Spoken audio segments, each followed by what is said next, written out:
We're now on Daf Ayin Zayin and Beis HaOmeri Efshi v'Takanas Chachamim Kigon Zu Shomin Lo. If the Rabbanan make a takana on behalf of someone, and a person says, you know what, thanks but no thanks, I don't want this takana, then it's valid. His statement in which he claims and he declares Efshi v'Takanas Chachamim is valid because the Rabbanan only made the takana litova so for his benefit, and he could say, you know what, I'm not interested in that tova. And therefore, in the case of Nachla Bololi Odom Mimakom Acher, he can say, you know what? That Nachla Bo was given to me by the Rabbanan as a tova for me, and Efshi v'Takanas Chacham. In other words, the Rabbanan did not make a takana to force something down a person's throat, and it depends upon the Ratzon Adam. If you want this takana to operate and to be active for your benefit, then it will activate. But if you don't want the takana, then you don't acquire those gifts and rights that the Chachamim bequeathed to you. My Kigon Zu, what did Rava have in mind when he said Kigon Zu? Look at Rav Huna Marav, the Omer Rav Huna Marav, Yechol Isha Shetom L'Bayla Eini Zones V'Eini Osa. So here we have to introduce a machlokes in Masechet Ksubas. We know that within the framework of Ksuba, the Chachamim created what we call a balance in which the Baal becomes obligated to the Isha, and she in turn becomes obligated quid pro quo to the Baal. And that's called Maisi Oder Tachas Mizonoseh. The Baal will support his wife, and she will bring in wages, and the wages revert to the Baal. And the machlokus in the Gemara there is the following.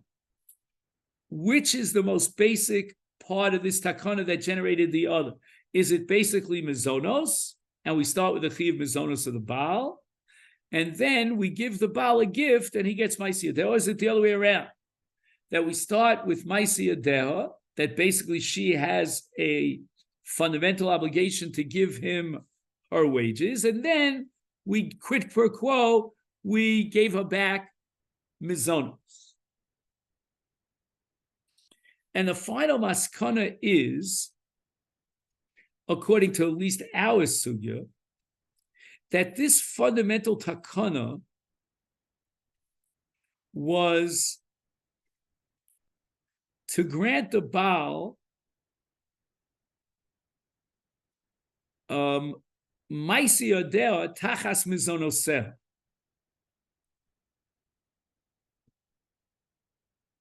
So the fundamental obligation is the Baal's obligation of Mizonos, and now the Rabbanan are making a takana l'tova so that he can collect Maisi Yadayim.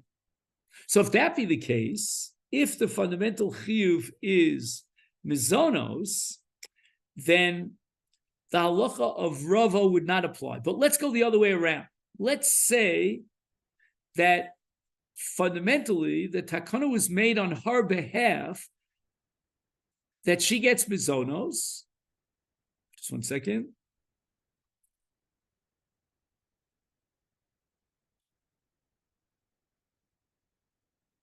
Yeah, that she gets mizonos, and then she gives him Maisi Adeha, as we said earlier. So now she can say to the Baal, you know what? I don't need your mizonos. My Maisi Adayim exceeds beyond your mizonos. So I want to be mevater, I want to waive, W-A-I-V-E, my rights to your mizonos. And that's what it says here in the name of Rav. The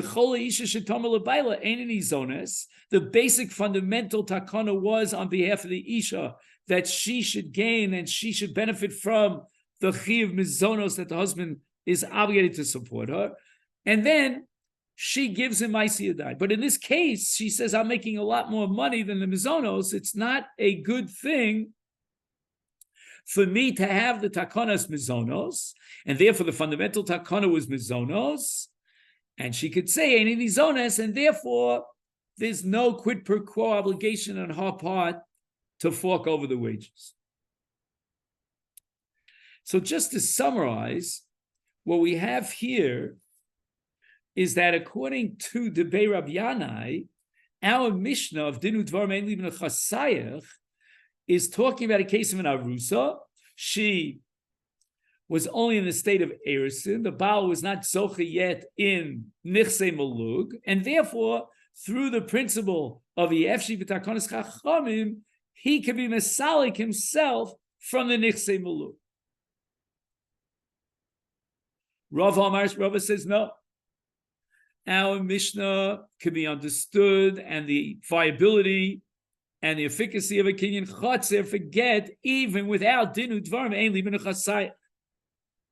And the Baal could put the get into a chotzer, and she could be kona the get.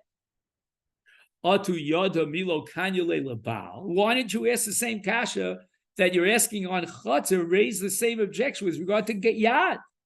After all, the Baal has a kinyan of Maisi Yadayim on the yad of his isha. How could he ever give the get into a yad?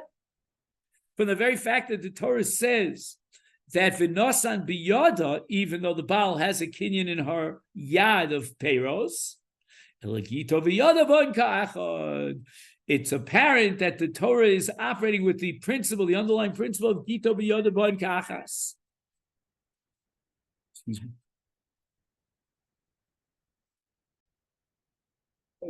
Rav introduces this concept called Gito v'yada bon ka'echad, hachanami Gito v'chatzera bon ka'echad. What does it mean? So I'm going to try to present the opinion of the Ktsos HaChoshen about how Gito v'yada bon ka'echad, it's a sugya, Gito v'yada bon ka'echad.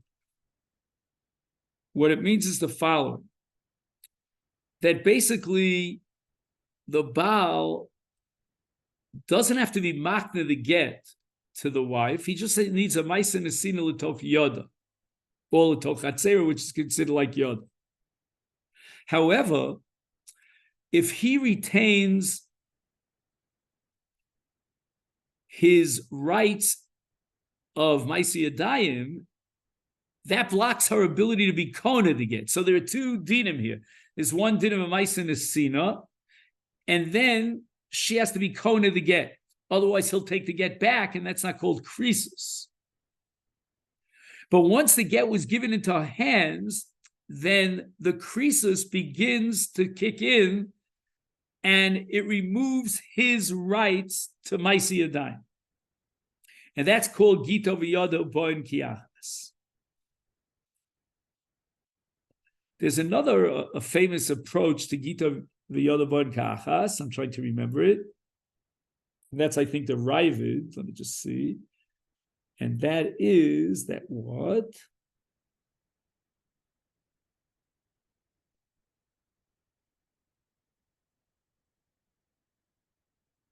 I don't want to mess it up, so I'll leave it out right now. Anyway, Amalei Ravina Ravashi, Rava Yad Isha Kokashale, Nehida Kanile the Maisi Yodea, Yoda Gufe Bika Kanile.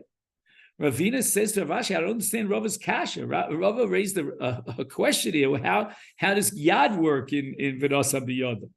And the answer is that she owns her Yad B'Gufa. Now, it's true that the Baal, through her Yad, will be Zocher in Maisi Yadayim, but he doesn't have a Kinyan B'Guf Yoda. And therefore, how does Rava derive this sensational fundamental conclusion of Gito B'Yod Kachas from his kasha based on Yad? There's no kasha of Yad. So Ravina responds to Ravashi, Rava Yad HaEved Kokashale. Rava was disturbed by the possibility, based on a Gemara in Kiddushin, that a man who owns an Eved Kanani, he can give the Eved the get shichur into the hand of the Eved, and the Eved is mishtachrim. And that's called he doesn't need someone else to pick up the shtar shichur on his behalf. And the kasha is, that's Rava's kasha, yada Eved ki yad Rabodon. And in the case of Avdus, the Adon has a kinyan begufo shel Eved. And when we say Mashakana Eved Kana Rabo, that means that the Eved has no yad of his own. So how could the Baal, the Adon, give the get shichur into the hands of the Eved according to this man the Omar? And on that, Rava answered, Ela Gita v'yoda bo kachas, and here too, Gita v'chatzera bo kech. The Gemara now tells a story about a shchimera with a chiddush of Rava. Hahu shchimera de kosav la Gita l'debesu. He wrote a get for his wife. Bahani panya demali Shabbos. It was Erev Shabbos, right before the entry of Shabbos al hispik l'meisvela. And they didn't give the get to her before Shabbos. He's still alive now. L'moch on Shabbos, tokaf le'alma, but he's getting very, very close to death. And we're afraid that she'll fall for Yibum if he dies. And how could we machsha the get? The get is mukta, as the Gemara says in Masechet Beitza, and therefore you're not allowed to be metaltal the get. Also, the Rava. So the Krovim of the Isha came in front of Rava to ask, give us an Eitzah, what can we do? It's Shabbos. Amalahu Rava said, Zilu Amale. Tell the Shchimira, the Likne Niala Lahu Duchta, the Yosef Begita.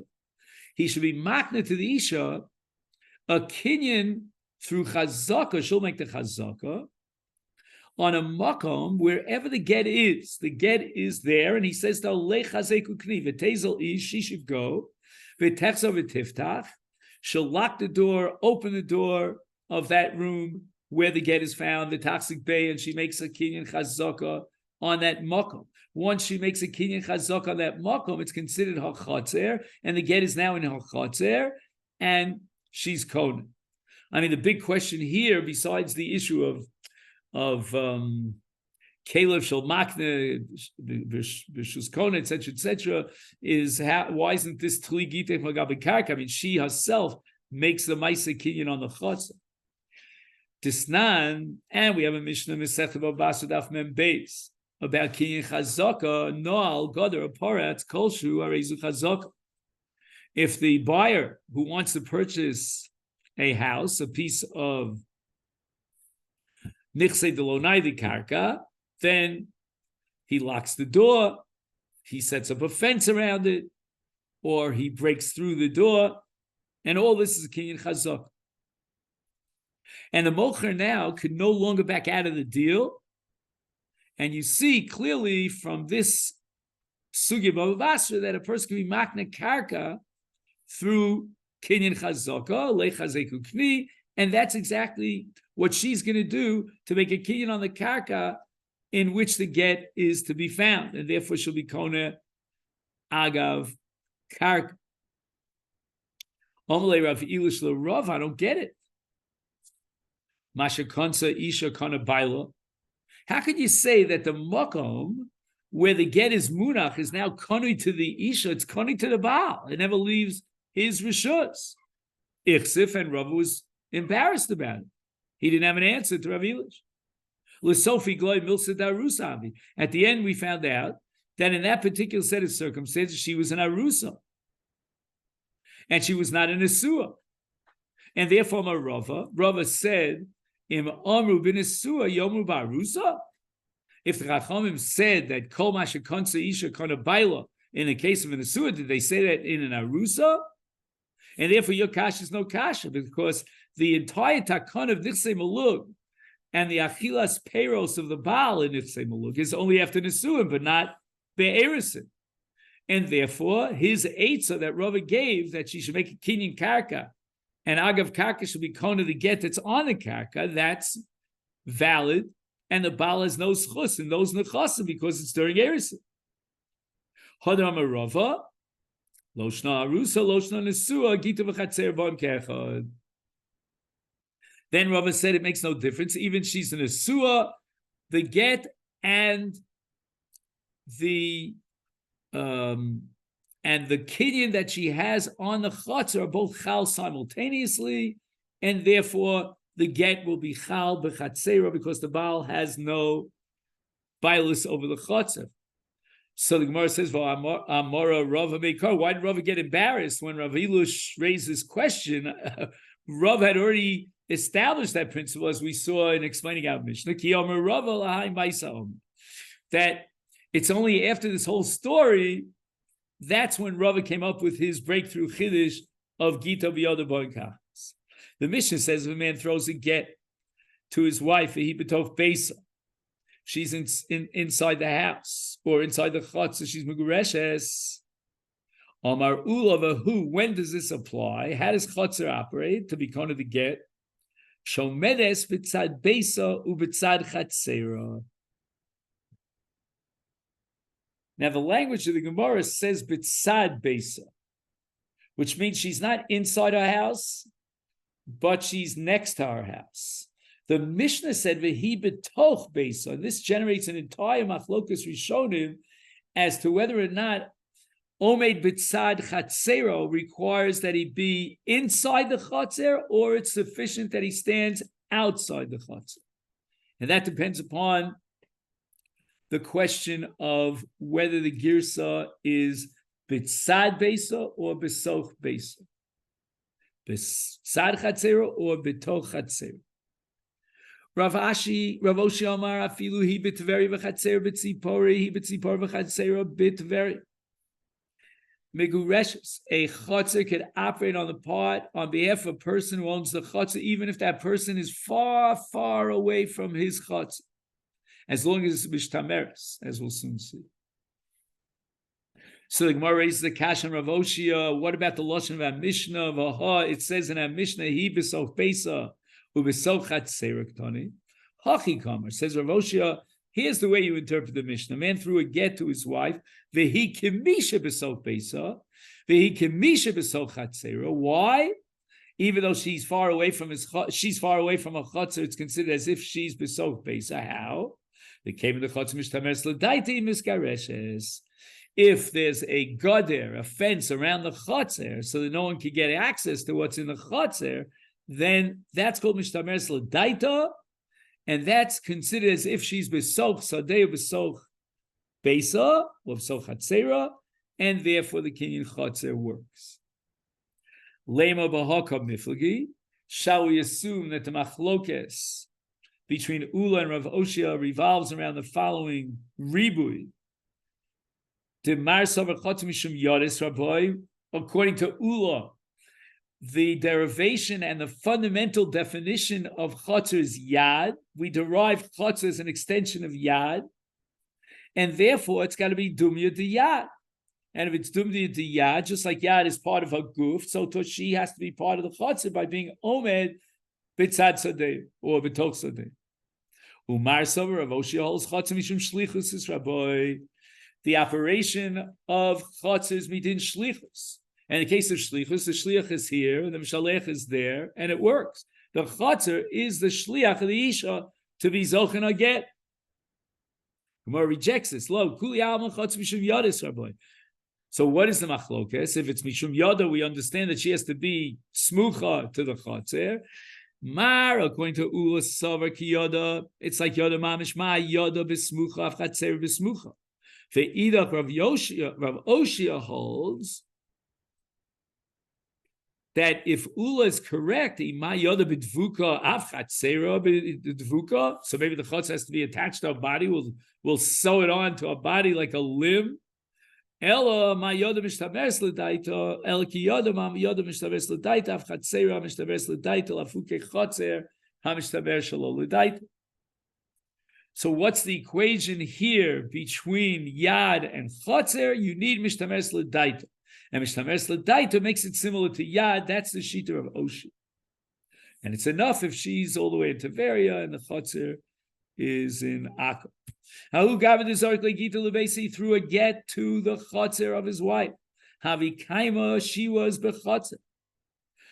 And azil gita v'nafal b'pisla, but the get fell onto a chatichas eitz that was in the chotzer.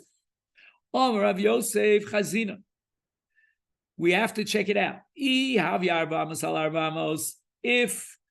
the chatichas eitz is very wide, what we call a dict, and it's 4 amos by 4 amos, then it's polyglay rishusal nafshe. It's considered a separate entity and it's not part of the chotzer, and therefore the get is not chal. But v'lo, if it's less than arba al arba, chad reshusi, it's, so to speak, batel, it's swallowed up by the chotzer, and therefore she's megureshes. But my asking, Gemara tries to clarify. If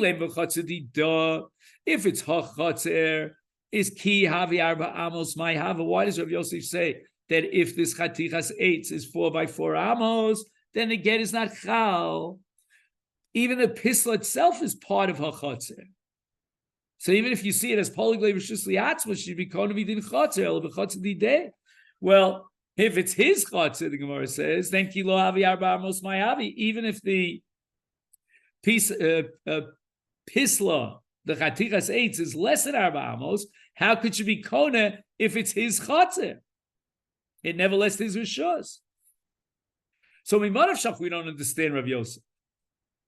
Lo tzricha, the Gemara answers the following. What's the case? The Oshla Mokum.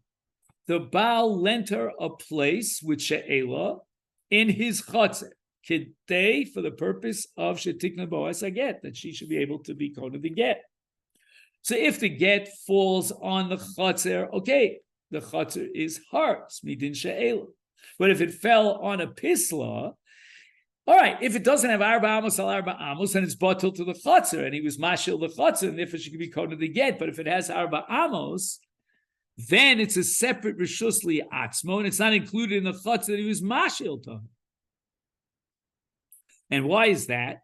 The chad makom mushli itchi, trei makomos lo mushli itchi. A person lends out one makom, but not 2 makomos. So he never lent out to her. He's not mashil a separate entity in that chotzer, which is called a pisla, sheyesh bo arba amos al arba amos. The Gemara adds the following: V'lo amorin ela delo gavoa asara. Even if you'll tell me that the pisla is less than 4 amos and 4 amos, and therefore it operates as a chotzer, and the get is chal, that's because it's not 10 tfachim high. Avol gavoa asara. If, let's say, this pisla is standing vertically in his chotzer, and it's 10 tfachim high. When I say his chotzer, again, he was mashal of the chotzer, it's really her chotzer. Is afagad lo avi arba amos. Nevertheless, she's not megureshes because the pisla that's 10 tvachim high is cholek rishus liatzma, and therefore it's not included in the chotzer because adam mashil makom echad below shnei makomos. Furthermore, the Gemara limits it. V'lo amar, and when do we say that if it's less than 4 amos by 4 amos in width, and it's less than 10 tfachim in height, it's ha-chotzer, and she could be kona the get on that pisla. Ella de Leslie, here we turn to in Ches, Shem Levi doesn't have a name to itself. Aval Islay Shem Levi, if it has a name to itself, for example, they call it Pisla, they give it a name Pisla, is then Afal Gav de Logavo Asara, Viafal Gav de Lavi Arba Amos, Eina Megureshes, the Shem Bifnei Atzmo, the separate independent name of Shem Levi, makes it into a makom that's cholek b'fnei atzmo, a separate makom, and it's not batel to the chotzer, and he's only mashal 1 makom and not 2 makomos. Let's go on a little bit, another 3-4 minutes. The Mishnah says that if he throws a get into his house or his chotzer, afiluhu ima b'mita, eina megureshes, Amar Rava lo shana b'mita shalo, he owns the mita. And therefore, the get never left his rishus. If it's her mita, fine. Then it's a chotzer. Tanya Namiyochi, we learned that way in the Brisa to support Rav and Rabbi Lazar of the mita shalo. Eina meguresh mita shalo megureshes. Frek the Gemara. The mita shalo megureshes. Kelav shalo keach b'rishus mocher. We have a suffix of machlokus in the Gemara Babasar Pehayamid Beis. What's the deal with Kelav Shalokeach Birshus Mocher? So let's say, Rabbi, you want to sell me something by putting it into my Kalim, which serve as my chutzpah, but my Kalim are in your Rishus. You cannot be Mocher, according to one Mandi Omar, and be Makna inside your Rishus. The Kalim are part of your Rishus, so the object never left your Rishus. Is Shamet Mina, we have to derive from Rava and from the Brisa of Eliezer that Kalev Shalokeh P'Shus Mocha Kana Lokeh, that if I have my Kalim and I want to purchase something from you and you're putting the object into my Kalim in your Rishus, I can be Kona. It's as if you Masalik yourself, as the Mocha is Masalik himself from the Rishus in order to facilitate the Kinyan of the Lokeh. So therefore the Gemara says, I don't want to come to the conclusion that this whole entity of Rabbi Lezer is based on Kalev Shalokeh P'Shus Mocha Kana Lokeh. Lo tzricha digavo asara. The mita is 10 tfachim from the karka. It has very long legs. And therefore the avir, the airspace on top of the bed, which is above asar tfachim, is no longer the Rishus of the Mocha. It's botel, that avir is botel to the bed. She owns the bed, and therefore it's her Rishus as Rishus Lokeach.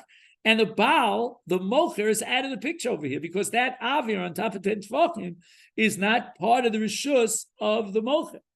And therefore she can be called the get. What about the place where the raglayim are the legs of the leg of the mita? Since the raglayim mita are on the ground and they are therefore attached to the ground, which is the rishus of the Baal, then it's as if the entire mita is in the rishus of the Baal, and that's going to be mevatel the rishus kli of the isha. How could they get bichal? So again, we got to come back to assume that kev shalokeh b'shus mocha kana lokeh. More answers no. Mokum kari lo kapid inish. When a person allows someone else to put a bed in their bias, in their rishus, then they're not makpid on the mokum raglei amita.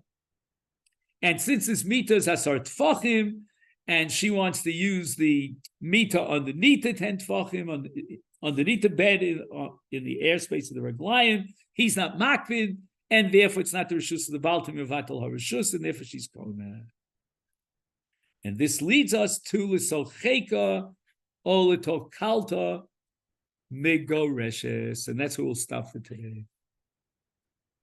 The Mitzvah will see each other tomorrow at 7:30. Thank you and have a great day.